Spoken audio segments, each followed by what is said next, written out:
الرحیم یاسین والقرآن الحکیم انک لمن المرسلین علی صراط مستقیم تنزیل العزیز الرحیم الی قوله تعالی وکل شیء احصیناہ فی امام مبین۔ صدق اللہ تعالی وصدق رسوله النبی الکریم الامین۔ الصلاة والسلام علیک یا سیدی یا رسول اللہ واصحابک یا مکین قلوب المؤمنین۔ معزز و محتشم سامعین و حاضرین، السلام علیکم ورحمۃ اللہ وبرکاتہ۔ تنظیم ائمہ مساجد حلقہ سکھپور کے زیر اہتمام منعقدہ درس قرآن کی اس خوبصورت بزم میں اور آپ سب حاضر ہیں۔ 6 تاریخ کو جامع مسجد حاضرہ میں علامہ مولانا شبیر احمد صاحب زیدہ مجروح کی نگرانی میں یہ درس قرآن سلسلہ وار چل رہا ہے۔ آج مجبوری کے پیش نظر 5 تاریخ کو کیا گیا اور اس میں مجھے یہ حکم دیا گیا کہ آپ نے سورہ یاسین کی ابتدا اور اس کی چند آیات کی تفسیر ہمارے سامنے رکھنی ہے۔ میں اسی حکم کے پیش نظر سورہ یاسین، جس کو رسول پاک صلی اللہ علیہ وسلم نے قرآن مجید کا دل قرار دیا ہے۔ ہر چیز کا ایک دل ہوتا ہے اور قرآن کا دل سورہ یاسین ہے۔ اس سے ہم آغاز کر رہے ہیں۔ سورہ یاسین ترتیب مصحف کے اعتبار سے تو 36 نمبر پر ہے۔ جو قرآن مجید کی ترتیب ہے سورتوں کی، اس میں اس کا نمبر 36 ہے، لیکن قرآن پاک کے جو نازل ہونے کی ترتیب ہے، پہلے کون سی صورت آئی پھر کون سی آئی، اس ترتیب کے اعتبار سے اس کا 41 نمبر ہے۔ یہ مکی صورت ہے اور مکی صورتوں میں عموماً جو مضامین ہیں وہ اللہ تعالیٰ کی قدرت اور دلائل، رسول پاک صلی اللہ علیہ وسلم کی رسالت کے حوالے سے لوگوں کو دلائل مکی صورتوں میں دیے گئے، اور حشر و نشر کے دلائل ہیں، قیامت کے برپا ہونے کے متعلق چیزیں ہیں، اور یہ سورہ یاسین کے اندر بھی ایسے ہی مضامین کو بیان کیا گیا۔ لیکن اس کا پس منظر کیا ہے کہ جب مکہ کے لوگوں نے نبی کریم صلی اللہ علیہ وسلم کو آ کر کہا لست مرسلا، تم اللہ کے بھیجے ہوئے رسول نہیں ہو، جب انہوں نے یہ رسول پاک صلی اللہ علیہ وسلم کے روبرو جملہ بولا تو اللہ تعالیٰ نے اپنے محبوب کریم صلی اللہ علیہ وسلم کی رسالت کو اپنی طرف سے بیان کرنے کے لیے سورہ یاسین کی آیات نازل فرمائی۔ اور انداز دیکھیں اللہ تعالیٰ کا، رب تعالیٰ فرماتا ہے یاسین والقرآن الحکیم، حکمت والے قرآن کی قسم ہے، انک لمن المرسلین، اے محبوب بے شک آپ رسولوں میں سے ہیں۔ اچھا، لفظ یاسین اس کی ابتدا میں آیا نا، یاسین حروف مقطعات میں سے ہے۔ قرآن مجید کی کچھ سورتوں کے شروع میں حروف مقطعات ہیں، الف لام میم حامیم کاف ہا یا عین صاد طہ، یہ ایسے حروف ہیں جن کا مفہوم اللہ اور اس کے رسول کے علاوہ صحیح طور پر کوئی نہیں جانتا۔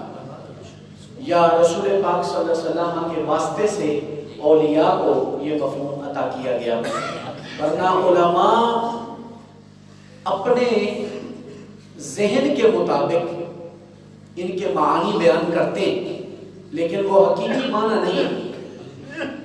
ان لفظوں کا حقیقی معنی یا خدا جانتا ہے یا اس کا رسول جانتا ہے۔ سبحان اللہ۔ اب اس کے معانی جو علماء نے بیان کیے وہ مختلف ہیں۔ علماء نے کہا کہ یا سے مراد نبی پاک صلی اللہ علیہ وسلم کو ندا کرنے کے لیے حرف ندا ہے یا، اے، اور سین جو لفظ ہے وہ سید البشر کا پہلا حرف ہے۔ مطلب کیا ہوگا؟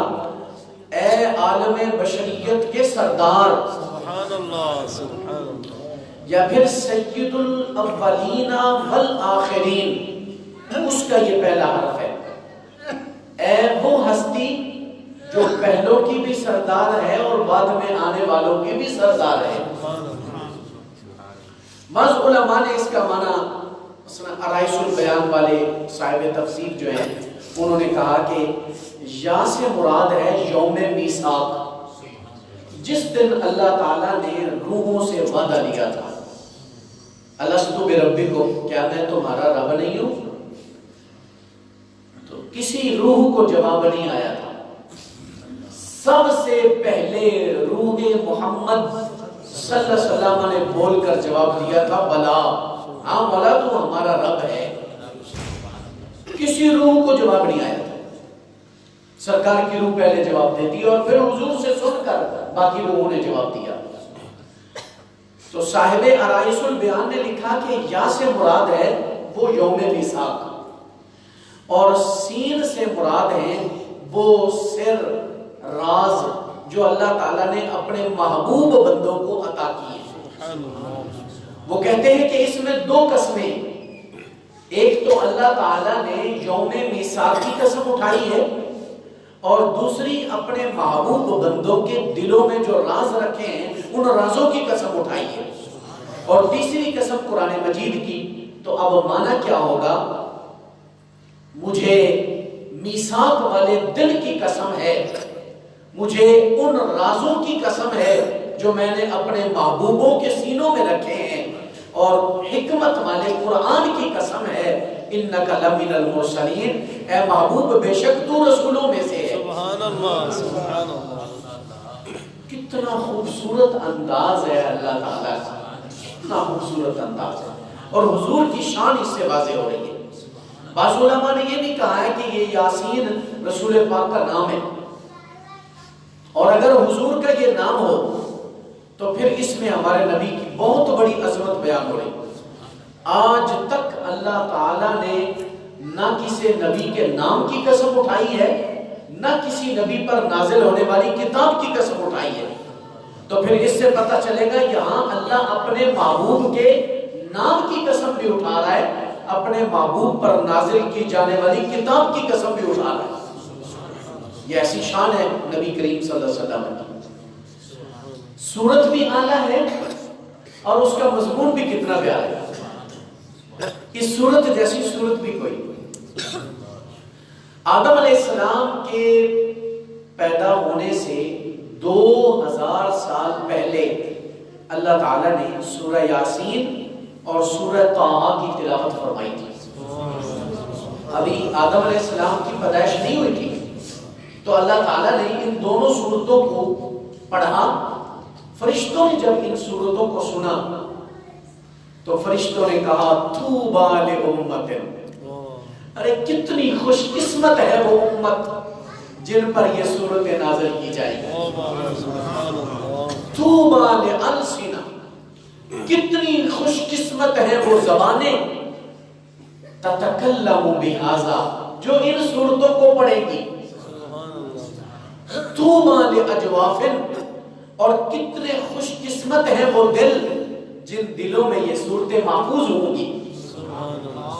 سورہ یاسین، سورہ طٰہٰ، اور طٰہٰ سورت کا پہلا حرف بھی اللہ تعالیٰ نے حضور صلی اللہ علیہ وسلم کی شان میں کتنا خوبصورت اتارا ہے، اس کا علماء نے معنی بھی لکھا ہے، طٰہٰ سے مراد ہے اے طالب الشفاعہ، اے شفاعت کو طلب کرنے والے، امت کی شفاعت، اور اے گمراہوں کو ہدایت دینے والے۔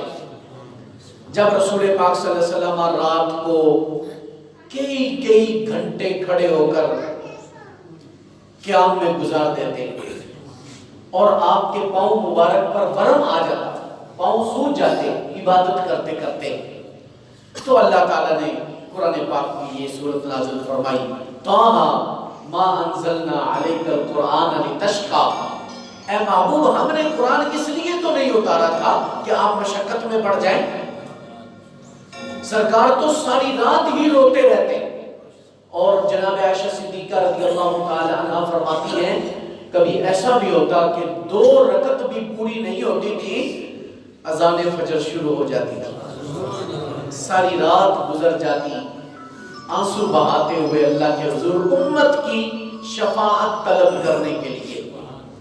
تو سورہ یاسین اور سورہ طٰہٰ یہ دونوں سورتیں اللہ تعالیٰ نے آدم علیہ السلام کی پیدائش سے 2000 سال پہلے تلاوت فرمائی، اور فرشتوں نے کہا کتنے خوش قسمت ہیں وہ دل جن دلوں میں یہ صورتیں محفوظ ہوں گی۔ اگر آپ عمل کرنے کی نیت سے ہوں تو میں آپ کو حدیث نہ ایک سنا دوں، میرے آقا کا یہ فرمان ہے، بعض لوگ چاہتے ہیں کہ ہم سرکار کی پسند کو اپنی پسند بنا لیں، جو سرکار چاہتے ہیں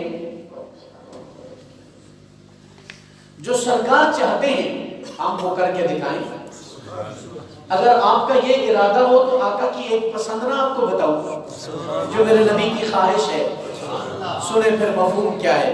رسول پاک صلی اللہ علیہ وسلم نے فرمایا میں یہ چاہتا ہوں اور میری یہ خواہش ہے اور مجھے یہ بات پسند ہے کہ میرے ہر امتی کے سینے میں سورہ یاسین محفوظ ہونی چاہیے۔ اب بوڑھے پریشان ہو گئے، بوڑھے پریشان اس لیے ہو گئے، بعد میں یہ کہیں گے ہن مولوی صاحب وہ دماغ نہیں رہے، تسی ہن ایڈا بھار ساڈے تے پا رہے ہو، ہن تے کل واللہ نہیں یاد ہوتی، آپ کہتے ہیں سورہ یاسین یاد کرو۔ اچھا انہی سے اگر پوچھ لیا جائے نا آپ کے کتنے بیٹے ہیں، کتنے دوتے ہیں، کتنے پوتے ہیں، سب کے نام ان کو یاد ہوں گے، محلے داروں کے لوگ نام یاد ہوں گے، رشتہ داروں کے نام یاد ہوں گے، اور جو تھوڑا سا تیز دماغ رکھتے ہیں ہو سکتا ہے ان کو کونسلروں کے، چیئرمینوں کے، ایم پی اے، ایم این اے کے نام بھی یاد ہوں۔ وہ سارے نام اگر آپ جمع کر لیں تو یاسین سے کم تو نکل سکتے ہیں، زیادہ نہیں بن سکتے۔ یہ ہماری ایک سوچ بن گئی ہے کہ بڑی عمر میں انسان کوئی چیز یاد نہیں کر سکتا۔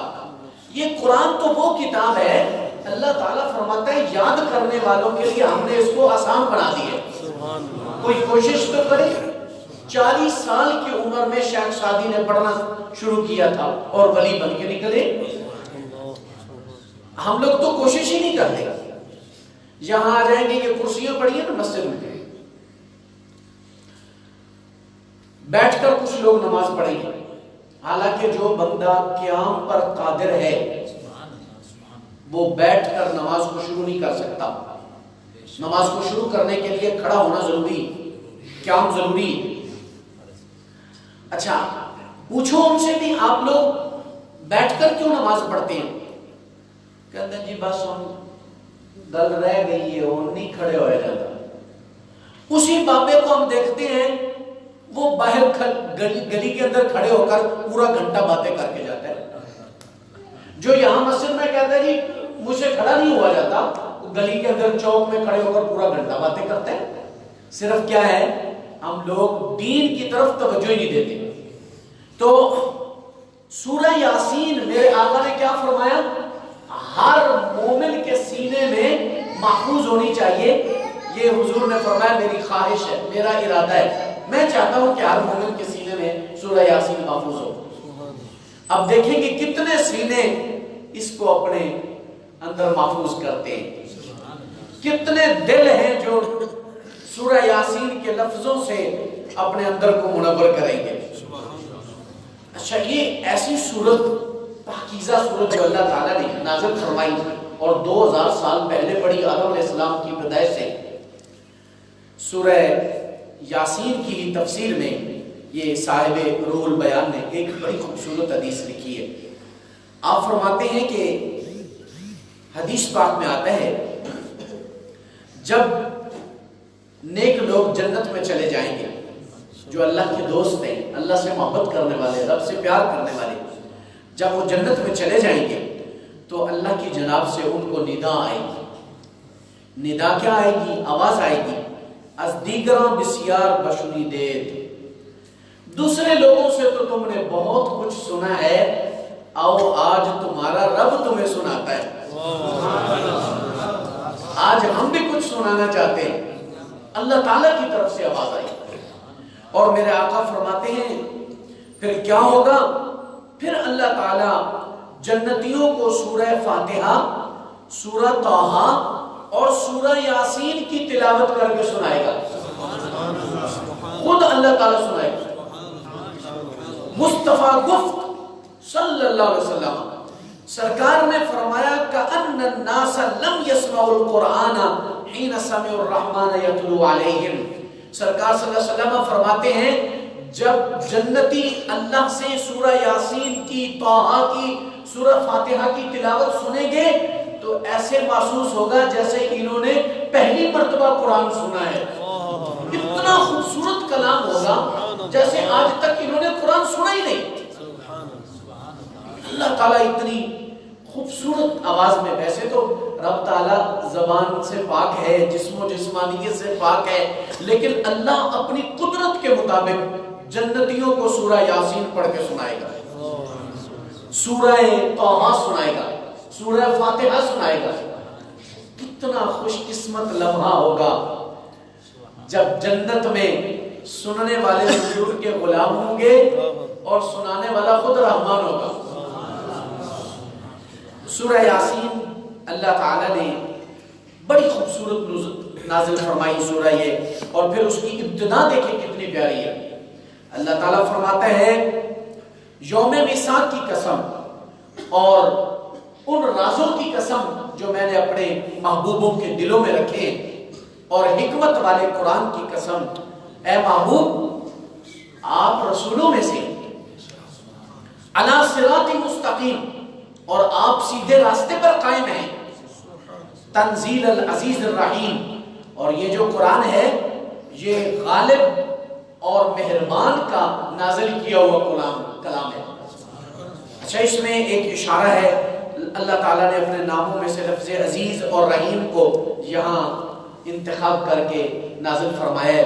اس میں اشارہ یہ ہے کہ اگر کوئی اس قرآن کو مانے گا اور مان کر اس پر عمل کرے گا تو رب فرماتا ہے میں اس کے لیے رحیم ہوں، اور اگر کوئی قرآن کو نہیں مانے گا تو میں عزیز بھی ہوں، میں انتقام لینے پر بھی قادر ہوں، میری ذات غالب بھی ہے.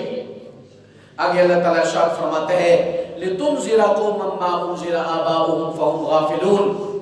اے محبوب آپ اس قوم کو ڈرائیں جن کے آباء و اجداد کو ڈرایا نہیں گیا.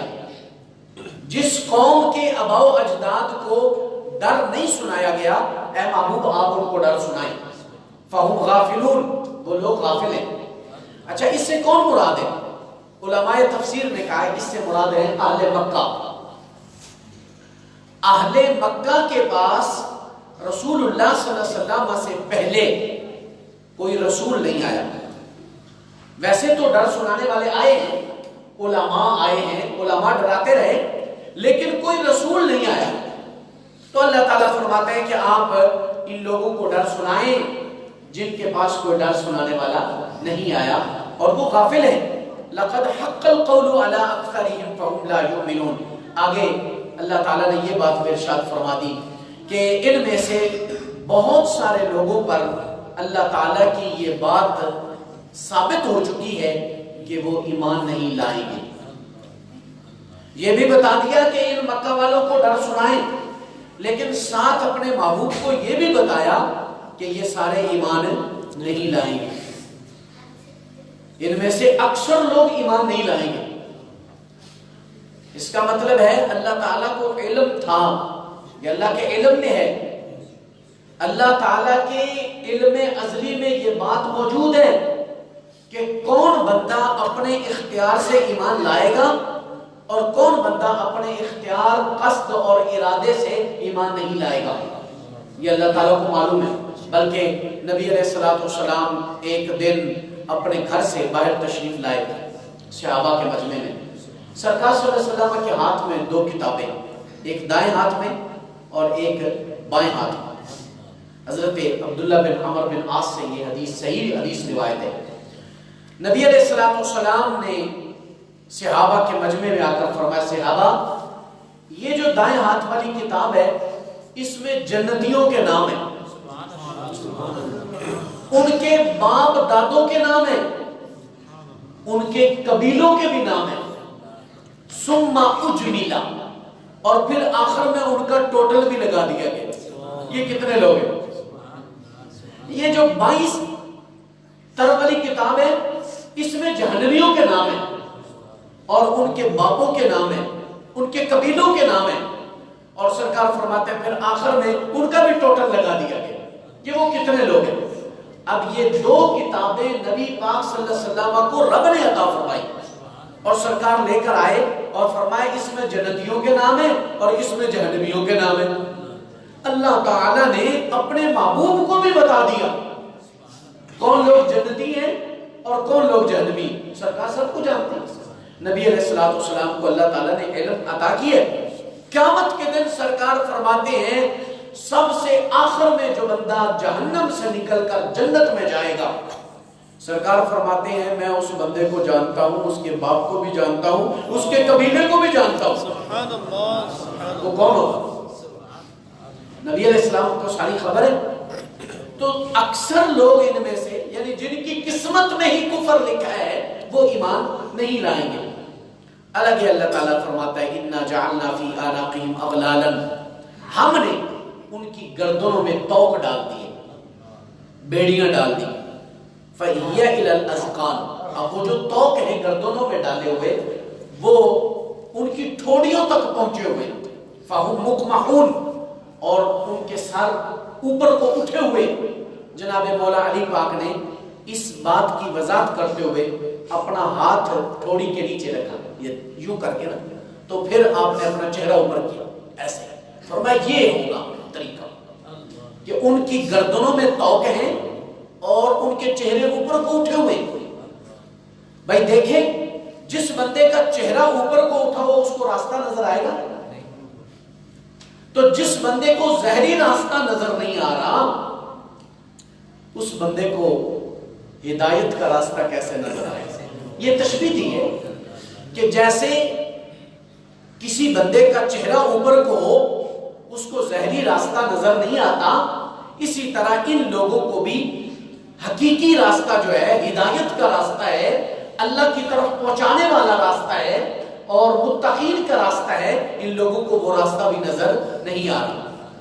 اور اللہ تعالیٰ فرماتا ہے وَجَعَلْنَا مِن بَيْنِ أَيْدِيهِمْ سَدًّا وَمِن خَلْفِهِمْ سَدًّا فَأَغْشَيْنَاهُمْ فَهُمْ لَا يُبْصِرُونَ، ہم نے ان کے آگے بھی دیوار بنا دی اور ان کے پیچھے بھی دیوار بنا دی،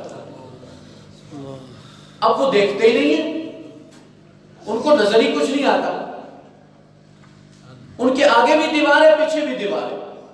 بعض علماء نے کہا کہ اس سے مراد وہ واقعہ ہے جب کافروں نے نبی علیہ السلام کو قتل کرنے کا منصوبہ بنا لیا تھا کہ ہم نعوذ باللہ من ذالک رسول پاک صلی اللہ علیہ وسلم کو ختم کر دیں گے، اور گھر کا محاصرہ کر لیا، نوجوان جمع ہیں نبی علیہ السلام کو مارنے کے لیے۔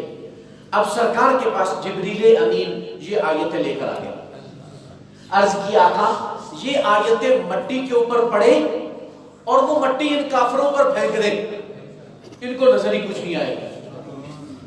رسول اللہ صلی اللہ علیہ وسلم نے مٹی لی اور اس پر یہ قرآن پاک میں سے سورہ یاسین کی ابتدائی آیتیں پڑھ کر آپ نے پھونک مارا اور کافروں کے اوپر پھینک دی۔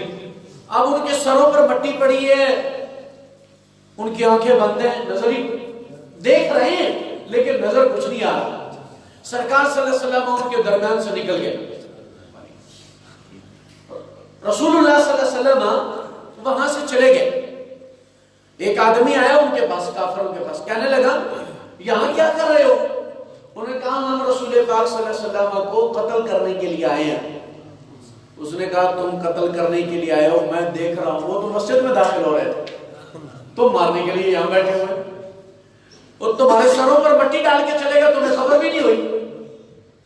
اب بھی اگر کسی پر دشمن غالب ہو، علماء نے لکھا ہے ان آیتوں پڑھ کر مٹی کے اوپر دم کر کے پھونک دے، یا ویسے ہی پھونک دے ان کی طرف، اللہ تعالیٰ دشمن کے غلبے سے اس بندے کو نجات عطا فرمائے۔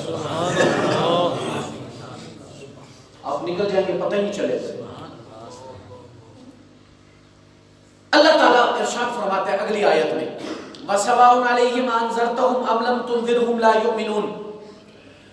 اے محبوب ان پر برابر ہے آپ انہیں ڈر سنائیں یا نہ سنائیں، یہ ایمان نہیں لائیں گے، ان کے لیے برابر ہے، یہ ایمان نہیں لائیں گے۔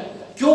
اس لیے کہ ان کی قسمت میں کفر لکھا ہوا ہے، تو جن کی قسمت میں کفر ہے وہ ایمان کیسے لا سکتے ہیں؟ اس نے اپنے ارادے اور اپنے اختیار سے اس نے کفر کو پسند کیا ہے۔ آگے اللہ تعالیٰ ارشاد فرماتا ہے انما تنذر من اتبع الذکر وخشی الرحمن بالغیب۔ اے محبوب آپ اس شخص کو ڈرائیں جو نصیحت کی پیروی کرے اور جو بن دیکھے رحمان سے ڈرے، بن دیکھے رحمان سے ڈرے۔ رحمان کو دیکھا نہیں، بن دیکھے ڈر رہا ہے۔ قیامت آئی نہیں، قیامت آنے سے پہلے قیامت کے دن ہونے والے معاملات سے ڈر رہا ہے۔ رب کو دیکھا نہیں ہے، رب کو دیکھنے سے پہلے رب کی بارگاہ میں حاضر ہونے سے ڈر رہا ہے۔ اللہ کے حضور میری پیشی ہونی ہے، میں نے رب کی بارگاہ میں جانا ہے، وہاں میں نے کیا حساب دینا ہے اللہ کے حضور۔ سرکار نے فرمایا نا اس دن سے ڈرو جس دن تمہاری رب سے ملاقات ہوگی اور درمیان میں کوئی ترجمان بھی نہیں ہوگا، ڈائریکٹ رب سے بات ہو رہی ہے۔ اس دن سے انسان کو ڈرنا چاہیے۔ اللہ تعالیٰ اس دن حساب لے گا، پوچھے گا بندے سے۔ اللہ تعالیٰ بندے کو سوال کرے گا بتا تجھے جوانی دی تھی، جوانی کہاں گزار کے آیا ہے؟ بتا تجھے علم دیا تھا، اس کے مطابق عمل کیا کر کے آیا ہے؟ تجھے مال دیا تھا، مال کہاں خرچ کر کے آیا ہے؟ کمایا کہاں سے تھا؟ یہ سارے سوالات اللہ کی بارگاہ میں ہوں گے۔ تو اللہ تعالیٰ فرماتا ہے اے محبوب آپ ان لوگوں کو ڈر سنائیں جو بن دیکھے رحمان سے ڈرتے ہیں، اللہ تعالیٰ پر ان کا ایمان ہے بغیر دیکھنے کے۔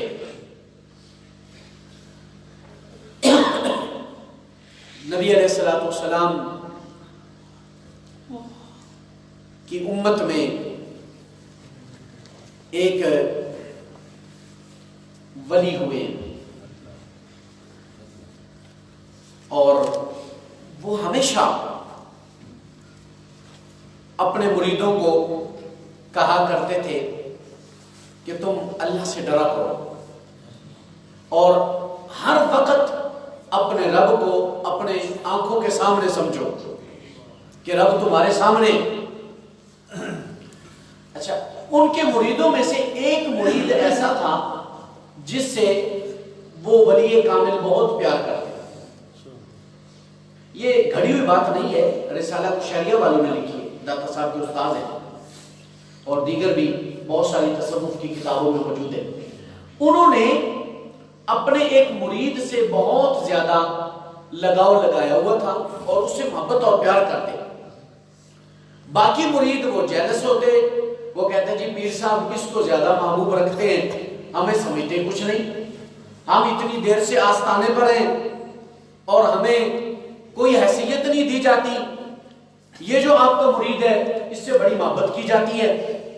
تو ایک دن اس شیخ کامل نے اپنے مریدوں کو فرمایا، وہ جو اعتراض کرنے والے، فرمایا لاؤ بھی ایک ایک مرغا لاؤ، ایک چھری ان کے ہاتھ میں دی، جاؤ ایسی جگہ پر ذبح کر کے لاؤ جہاں تمہیں کوئی دیکھ نہ رہا۔ کوئی گیا بند کمرہ کر کے اندر سے کنڈی لگائی، ذبح کر کے لے آیا۔ کوئی کسی غار کی نکر میں بیٹھ کے ذبح کر کے لے آیا۔ وہ جو مرید جس سے آپ بہت زیادہ پیار کرتے تھے نا، وہ زندہ مرغا لے کر اسی طرح واپس آ گیا۔ آپ نے پوچھا بھی سب لوگ ذبح کر کے لائے ہیں، آپ نے کیوں نہیں ذبح کیا؟ اس نے کہا حضرت آپ نے فرمایا تھا کہ مرغا وہاں ذبح کرنا ہے جہاں کوئی نہ دیکھ رہا ہو۔ میں جہاں گیا ہوں انسان اگرچہ نظر نہیں آیا لیکن رحمان وہاں بھی دیکھ رہا ہوتا تھا۔ میرا رب تو ہر جگہ دیکھ رہا تھا۔ تو میں نے سوچا کہاں ذبح کروں، جہاں جس جگہ بیٹھتا ہوں رب دیکھ رہا ہوتا ہے۔ تو اس شیخ نے اپنے مریدوں کو فرمایا دیکھا ہر وقت اللہ اس کے سامنے نہیں ہے، لیکن اللہ تعالیٰ کا خوف اس کے دل پر اتنا طاری ہے کہ اس شخص کو ہر جگہ اپنے رب کا جلوہ نظر آتا ہے، بن دیکھے رحمان سے ڈرنا۔ تو سرکار کو فرمایا آپ ان لوگوں کو ڈر سنائیں اور فبشرہ بمغفرۃ واجر کریم، اور یہ جو لوگ ہیں جو بن دیکھے رحمان سے ڈرنے والے ہیں آپ ان کو بخشش کی اور عزت والے اجر کی بھی خوشخبری سنا دیں۔ اگلی آیت آخری آیت ہے پہلے رکوع کی، مجھے حکم دیا تھا کہ پورا رکوع بیان کرنا۔ اِنَّا نَحْنُ نُحْيِي الْمَوْتَى وَنَكْتُبُ مَا قَدَّمُوا وَآثَارَهُمْ۔ اللہ تعالیٰ ارشاد فرماتا ہے بے شک ہم ہی مردوں کو زندہ کریں گے۔ یہ مومن اور کافر میں فرق ہے۔ کافر صرف دنیا کی زندگی کو مانتا ہے، آخرت پر کافر کا یقین نہیں ہے، اور مومن کا یقین ہے کہ دنیا کے بعد ایک اور زندگی بھی آنے والی ہے، آخرت کی زندگی ہے، مرنے کے بعد دوبارہ اٹھنا۔ رسول اللہ صلی اللہ علیہ وسلم کھڑے ہیں صحابہ کے مجمع میں، ایک شخص قبرستان سے پرانی ہڈی اٹھا کر لے آیا اور اس نے حضور کے سامنے لا کر توڑی، اس میں سے مٹی نکلی، گرد و غبار۔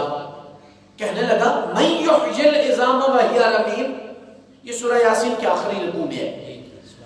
کہنے لگا تم بات کرتے ہو کہ اللہ تعالیٰ مردوں کو زندہ کرے گا؟ اس نے کہا یہ ہڈیاں تو بسیدہ ہو چکی ہیں، یہ تو پرانی ہڈیاں ہیں، مجھے بتاؤ ان پرانی ہڈیوں کو کون زندہ کرے گا؟ تو اللہ تعالیٰ نے فرمایا قل یحییھا الذی انشأھا اول مرہ، اے محبوب ان کو بتا دو ان ہڈیوں کو وہی رب زندہ کرے گا جس نے پہلی مرتبہ ان ہڈیوں کو بنایا تھا۔ تو جو رب پہلی مرتبہ بنانے پر قادر ہے وہ دوبارہ زندہ نہیں کر سکتا، وہ کر سکتے ہیں۔ تو فرمایا اِنَّا نَحْنُ نُحْيِي الْمَوْتَى، ہم ہی مردوں کو زندہ کریں گے، وَنَكْتُبُ مَا قَدَّمُوا وَآثَارَهُمْ، اور جو لوگوں نے آگے بھیجا اور جو نشانیاں انہوں نے پیچھے چھوڑی وہ ساری نشانیاں ہم لکھ رکھیں گے۔ اس سے کیا مراد ہے؟ جو نیکیاں ہم نے آگے کر کے بھیجی وہ بھی اللہ کے پاس محفوظ ہے، اور جو نشانات ہم نے پیچھے چھوڑے اس سے مراد وہ نیک اعمال ہیں جو صدقہ جاریہ ہیں۔ اگر کوئی بندہ دنیا سے جائے اور وہ اپنی زندگی میں کسی کو قرآن مجید لے کر دے گیا کہ یہ پڑھتے رہنا، جب تک وہ قرآن پڑھتا رہے گا وہ اس کی نشانی پیچھے موجود ہے یا نہیں؟ کسی نے اپنی زندگی میں کنواں کھدوا دیا لوگوں کے پانی پینے کے لیے، اب وہ تو دنیا سے چلا گیا لیکن اس کی وہ نشانی باقی ہے۔ کسی نے مسجد میں پیسہ لگا دیا، وہ انسان دنیا سے چلا گیا لیکن اس کا وہ لگا ہوا مسجد میں پیسہ وہ نشانی اب بھی باقی ہے۔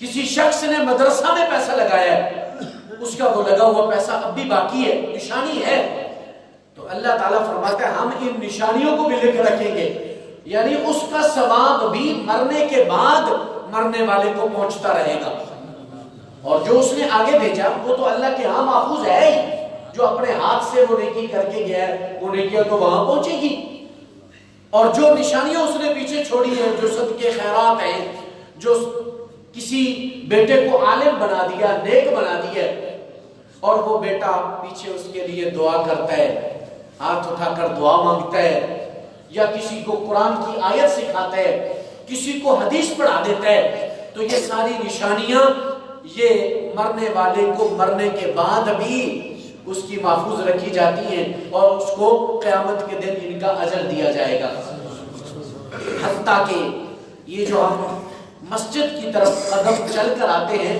یہ قدموں کے نشانات بھی لکھے جاتے ہیں۔ نبی علیہ السلام کے ظاہری زمانہ حیات میں مسجد نبوی سے دور کچھ لوگوں کے گھر تھے، تو انہوں نے ارادہ کیا کہ ہم مکان یہ بیچ کر مسجد نبوی کے قریب کوئی مکان خرید لیتے ہیں۔ رسول اللہ صلی اللہ علیہ وسلم کو خبر ہوئی تو آپ نے ان لوگوں کو بلایا، فرمایا مجھے پتہ چلا کہ تم مکان یہاں قریب خریدنا چاہتے ہو، کہا ہاں یا رسول اللہ صلی اللہ علیہ وسلم۔ آپ نے فرمایا نہیں، تم اپنے گھروں میں رہو، فرمایا جتنے قدم تم چل کر آتے ہو مسجد میں یہ تمہارے قدموں کے نشانات لکھے جاتے ہیں۔ انسان کسی مجلس میں جائے، جیسے آپ درس قرآن کی محفل میں آتے ہیں، عموماً آتے رہتے ہیں، یہ آپ کے قدموں کے نشانات میں لکھے جاتے ہیں۔ مسجد میں آتے ہیں نماز کے لیے، وہ بھی آپ کے قدموں کے نشانات لکھے جاتے ہیں۔ یہ اتنے قدم چل کر مسجد میں آیا، اور سرکار صلی اللہ علیہ وسلم فرماتے ہیں جس شخص کو مسجد میں آتے جاتے دیکھو اس کے مومن ہونے کی گواہی دے دو، وہ بندہ مومن ہے، وہ ایمان والا ہے، مسجد سے تعلق رکھنے والا شخص۔ اب تو مسجدوں سے ناطے ٹوٹ گئے، نوجوان نیٹ پر گم ہو گئے، اور مسجد مرثیہ خواہ ہیں کہ نمازی نہ رہے، یعنی وہ صاحب اوصاف حجازی نہ رہے، رہ گئی رسم اعضاء روح بلالی نہ رہی، اور فلسفہ رہ گیا تلقین غزالی نہ رہی۔ چند بوڑھے بابے مسجد میں نظر آتے ہیں، نوجوان کیا محلے میں اتنے ہی نوجوان ہیں؟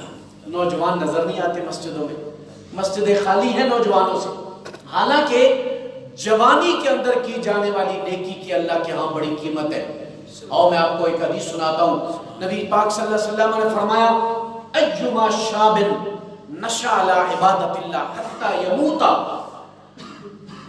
اگر کوئی نوجوان اللہ کی عبادت کرتے ہوئے دنیا سے چلا گیا، نوجوان ہے اور اللہ کی عبادت کرتا رہا حتی یموت، یہاں تک کہ دنیا سے چلا گیا، میرے آقا فرماتے ہیں آتاہ اللہ اجر 99 صدیقا، اللہ تعالیٰ اس نوجوان کو 99 صدیقوں کا ثواب عطا فرمائے گا۔ دیکھیں ایک صدیق کی کتنی ویلیو ہے۔ امام شارانی نے لواقع الانوار القدسیہ میں حدیث لکھی ہے، حدیث بڑی سننے والی ہے، قابل غور بات ہے۔ امام شارانی نے لکھا نبی علیہ السلام کی مجلس لگی ہے، صحابہ کا مجمع ہے، سروں کو جھکا کر بیٹھے ہیں، اچانک ایک جنازہ گزرا گلی سے، آواز آ رہی ہے اونچی اونچی، صحابہ نے دیکھا کس کا جنازہ ہے، کہاں فلاں کا، صحابہ کہنے لگے بڑا گناہگار تھا، اللہ اس کی بخشش فرمائے، اللہ اس کی بخشش کرے۔ جناب صدیق اکبر رضی اللہ تعالیٰ عنہ بھی اس مجلس میں بیٹھے تھے، آپ نے فرمایا خاموش ہو جاؤ، گناہگار نہیں، یہ بندہ تو بڑا نیک تھا، یہ تو بڑا نیک آدمی تھا۔ جنازہ گزر گیا، جبریل امین نازل ہو گئے حضور کی بارگاہ میں وحی لے کر، جناب جبریل نے عرض کی یا رسول اللہ صلی اللہ علیہ وسلم، اللہ تعالیٰ سلام آپ کو بھیجتا ہے، اور ساتھ میں اللہ نے یہ بھی پیغام بھیجا ہے کہ ابھی جو جنازہ گزرا ہے، جو کچھ لوگوں نے اس کے بارے میں کہا وہ واقعی اسی طرح تھا. لوگ اس کو گناہگار کہہ رہے تھے تو وہ گناہگار ہی تھا. لیکن رب نے مجھے بھیجا، جاؤ جبریل میرے محبوب کو جا کر بتا دو، لیکن اجزت شہادت ابی بکر تکرمۃ اللہ، ابو بکر صدیق نے اس کو نیک کہا ہے تو ابو بکر صدیق کے نیک کہنے کی وجہ سے اب ہم نے اس کا تعلق بدکاروں سے توڑ کر نیکوں کے ساتھ جوڑ دیا ہے. اب اس بندے کو ہم نے نیکوں میں شامل کر دیا. دیکھو یہ ایک صدیق کی کتنی ویلیو ہے. اور جو نوجوان جوانی میں توبہ کر کے اللہ کی عبادت پہ لگ جائے اور وہ جوانی کی عبادت میں مست رہتے ہوئے آخری دم تک عبادت کرتا رہے، میرے آقا فرماتے ہیں اللہ اس کو 99 صدیقوں کا ثواب عطا فرماتے ہیں. تو اس لیے میرا نوجوانوں سے یہ پیغام ہے کہ آپ مسجد آباد کریں. آپ نے آباد کرنی ہے، درس قرآن بھی آپ نے آباد کرنا. درس قرآن میں اپنے دوستوں کو لائیں. کتنی خوبصورت آیات کی آپ نے تشریح سنی ہے. اور سورہ یاسین کے پہلے رکوع کی چند آیتوں، یہ آیتیں جو ہیں اس کا مفہوم آپ نے سنا.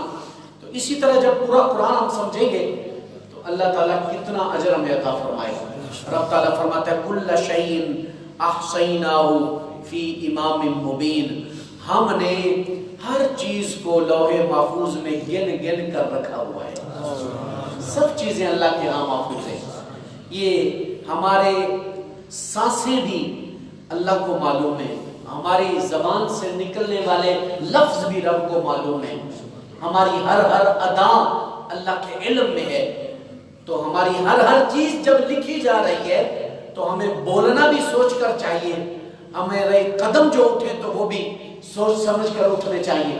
ہمارا ہاتھ جو چلتا ہے نیٹ پر تو وہ انگلی بھی قیامت کو گواہی دے گی. یہ انگلی بھی، زبان انکار کرے گی نا، زبان کہے گی کہ میں نے نیٹ کھول کر گندی فلمیں گندی چیزیں نہیں دیکھی، تو زبان کو تالا لگا کے انگلی سے پوچھا جائے گا تو بتا یہ دیکھتا تھا یا نہیں دیکھتا تھا. آنکھ سے پوچھا جائے گا تو بتا.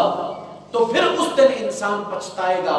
اس دن تو اسی بات کو سوچ کر حضرت فرید العالم، فرید العصر، فرید عالم حضرت شیخ فرید الدین گنج شکر نے فرمایا، آپ فرماتے ہیں کنا دنداں اکھیاں سبنا دتی ہار.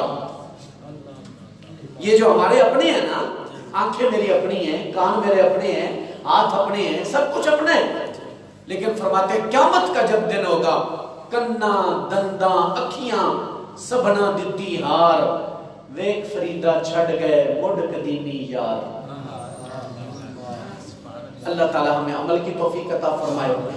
اور درس قرآن جتنی محبت کے ساتھ چل رہا ہے اللہ تعالیٰ یہ سلسلہ جاری و ساری فرمائے. اور یہ علماء، تنظیمیں، ائمہ مساجد، حلقہ سکھپور کے جو علماء ہیں اللہ تعالیٰ ان کا سایہ ہمارے سروں کے سلامت رکھے، جو اتنی خوبصورت بزم سجاتے ہیں اور ایسی محافل میں ہمیں شرکت کی دعوت دیتے ہیں اور اتنی پاکیزہ محافل میں ہمارے آنے کا انتظام کرتے ہیں. اللہ تعالیٰ ان کو بھی مزید بلندیاں عطا فرمائے.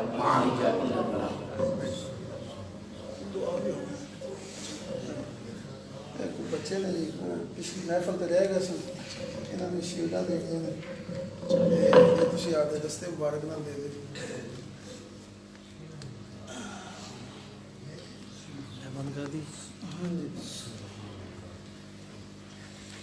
مفتی ناصر